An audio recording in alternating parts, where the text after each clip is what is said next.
All right, welcome to another episode from the chart readers. What a crazy day today. All right, obviously the first two tickers went wild. QMCO, listen, you hear me say it all the time, right? When a smaller stock gets connected to a bigger stock, and believe me, I don't care if it's real, I don't care if it's justified, but when QMCO, little random quantum corp, I say that with love and no offense, when that is connected to big bad Nvidia, oh, that's going to make something like this happen, right? That's going to bring the volume from less than 10 million, basically 5 million, to a 4x jump to 20 million, right? So big candle just destroying the resistance line, staying on the 8MA. I mean, a lot going on right here just basically because of that, right? QUBT, it happened yesterday. They got some NASA news. Again, I don't know the details of the NASA contract. I don't know this. I don't know that. I didn't read any of it. When you can connect a small little ticker with big bad established NASA, it's going to do some silly things. Again, whether it's justified or not, it's going to bring the volume, right? From there, the rest of the sector gets a little, I don't want to say odd to explain, but look what's happening, all right? That is not a bad candle right there, all right? Obviously, it's red. Obviously, it's a -4 day, but I'll explain in a lot of ways why that's not that bad a candle shortly, right? QBTS actually bringing us a green day, right? 6%. I know it's not the big monster numbers we're expecting. Actually, still really nice volume too, but just there's a little bit, and then IONQ actually with the worst of the group with a -14. So what was the big thing? It was the NASDAQ, all right? As excited as I'd been that NASDAQ was going to go up, and as much as I believe NASDAQ was going to just keep on crushing, it didn't because of Powell, okay? And screenshot. Okay, there were two things we were looking for, okay? We were looking for the rate cut which he gave. We did get that 0.25, but the guidance wasn't there. The guidance wasn't there. They're reducing their outlooks of cuts from 3 to 2. That's not good. They're also raising their inflation expectations. That's not good. Those are two curse words for the market. I actually said that bad joke right there. You know what I mean? We went from believing that there were more cuts coming and this and that to all of a sudden the guys pumping the pedals just a little bit, right? And we saw the big reaction. You know I care about the NASDAQ, right? But one thing I've been saying was, look, the Dow Jones was doing horrible. I expected today to bring the Dow Jones up. I expected the Dow Jones to actually catch up to the NASDAQ and S&P and so on. Instead, we see this right here, right? And clearly RSI is really low. And again, I'm not really here to talk about the NASDAQ, the Dow Jones too much, right? But as I look at the S&P 500, that's already fallen below the 50 moving average. You saw the Dow Jones was already at the 100, right?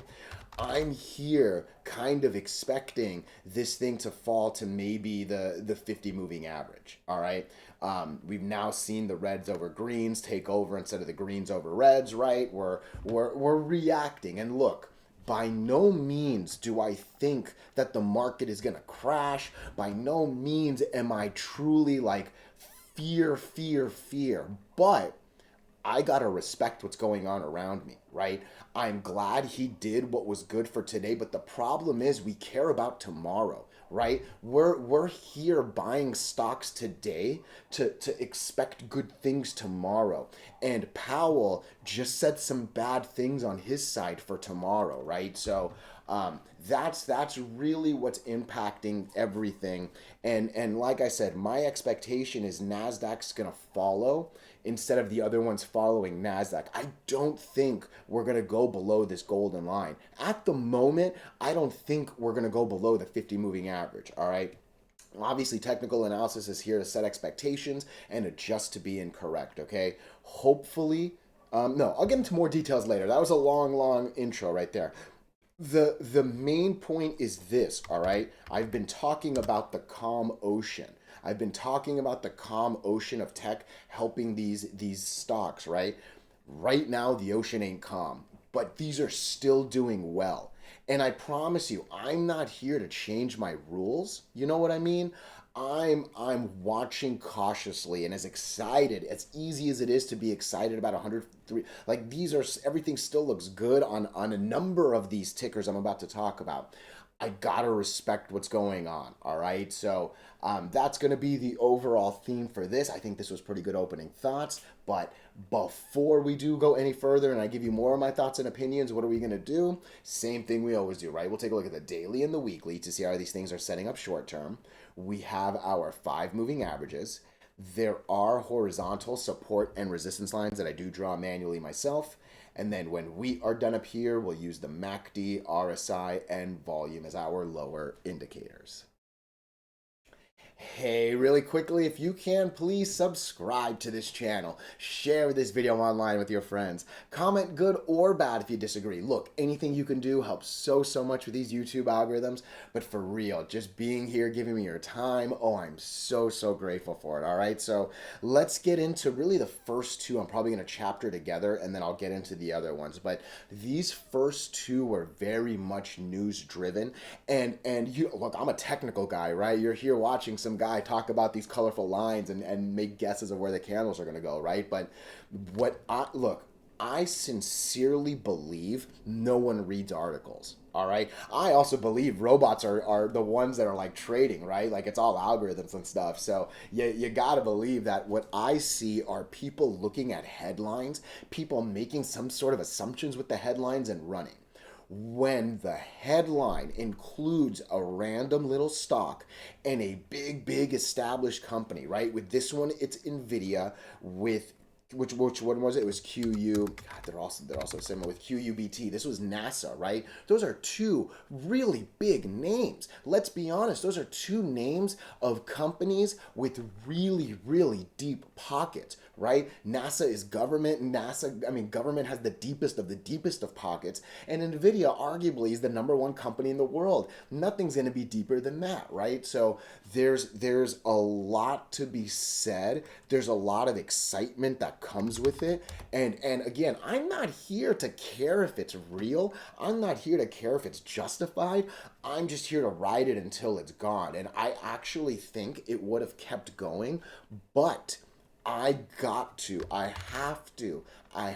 respect the NASDAQ.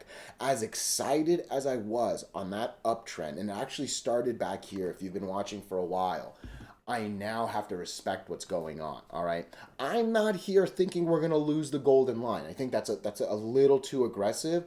But hey, you lose the 8, you come to the 20. You lose the 20, you come to the 50. We lost both on a single candle, and I'm expecting a big confirmation or a big recovery. Okay, so on the recovery side, it's that.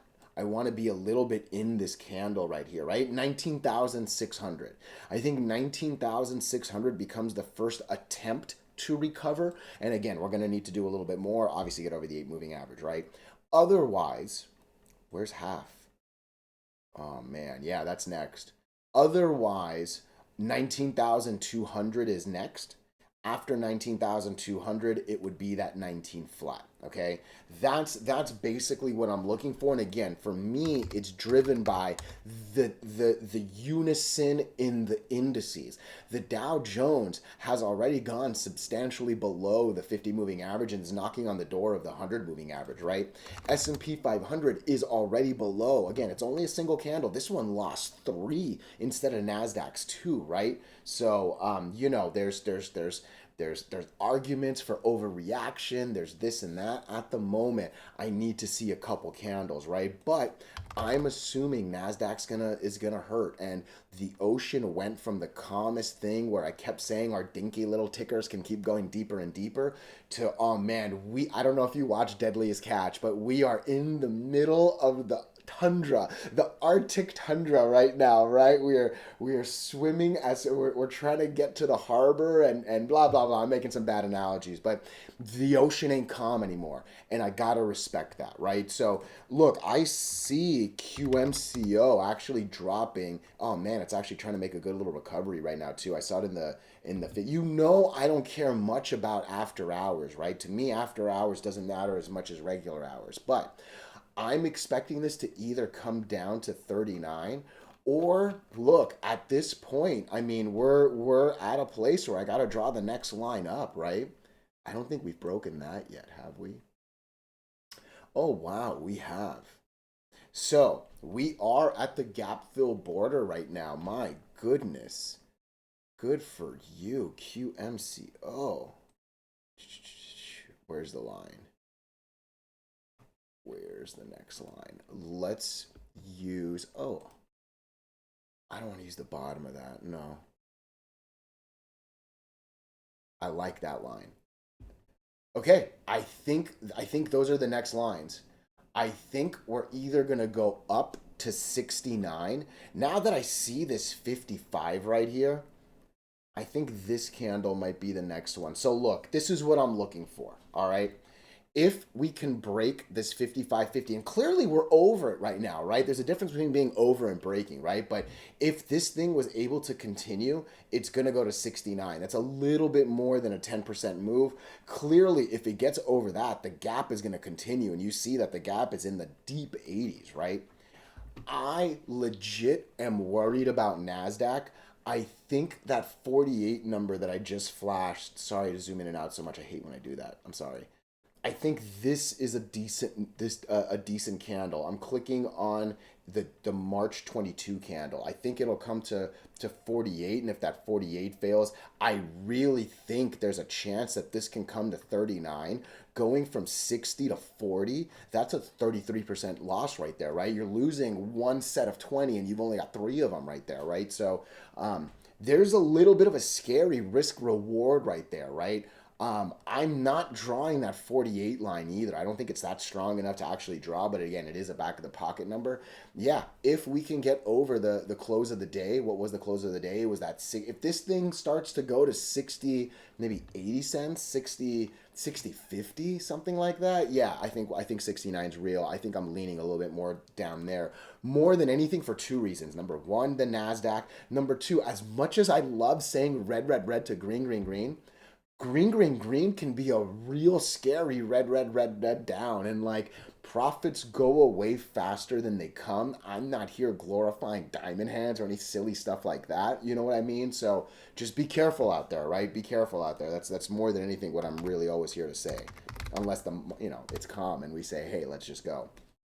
Really the exact same thoughts here, right? NASA's a big name, and really there's the volume's still coming. I see the really nice divergence, this and that. There's a little bit of a fear that this might come down to $14. Green, green, green can be red, red, red. You know what I mean? We are at a place where there is no more history either. This is basically knocking on the door. There is no other real candle. My goodness. There's nothing else I can draw. There's nothing else I can draw. Okay.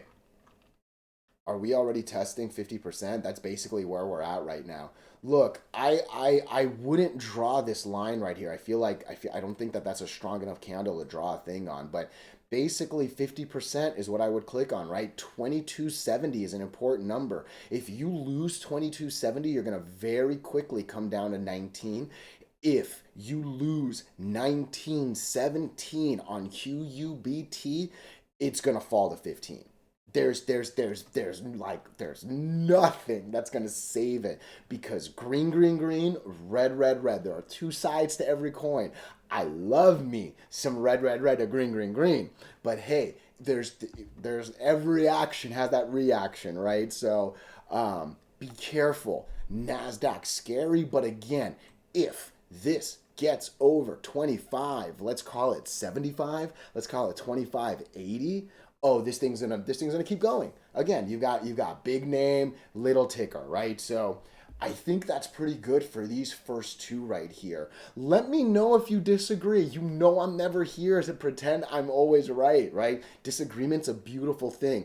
I for sure know volume cures everything, even a scary index, but I gotta respect the rules that I've been throwing away because the market was so good. It's not as so good, so I gotta go back to respecting some of the stuff, right? Let me know your thoughts. Let me know your opinions, even if you disagree. I think these next three I'm going to group together, and really they're grouped together simply because they didn't have that crazy pop today. And I think I have to respect the NASDAQ, right? I've been screaming that the NASDAQ is great, NASDAQ is great. Let's ignore rules. Let's go, go, go. Okay.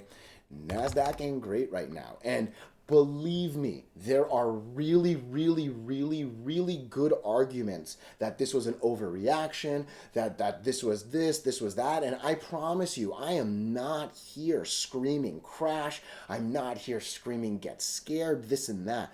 But even this green, green, green, green, green can be a red, red, red, red, red. And roughly speaking, at 50% of this candle, that actually would put us under the 50 moving average I've been saying I think is going to hold, right? Overall, I don't think we're going to lose this golden line. I think my first real fear might come here, all right? But so far, S&P 500 scaring me a little bit. This bad boy, bad girl for the ladies watching, lost 3 moving averages, right? We have a bad divergence instead of the good divergence, right? We want green going up instead of down. And then, yeah, Dow Jones just looks even scarier, right? And as you look at the weekly is kind of saying I'm not done going down yet, right? All those NASDAQ flashes have been the daily, and I know the daily doesn't look good, but yeah, look at this weekly, right? What we've been 68 can go down to 30 still, right? And again, I don't think it will.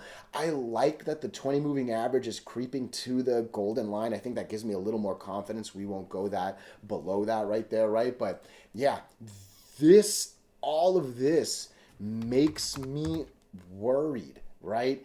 And to me, I think the worried becomes a little extra. Like there's a lot of green, green, green, green, green that can turn to red, red, red, red, red, right? You know, I get excited when I see red, red, red, red. Like look at this. Look, you remember how excited I was when we red, red, red, red, red to green, green, green, green, green brings smiles to my face. It does, right? But the way you generally get red, red, red is from mountains of green, green, green. And you gotta respect the other side of the coin.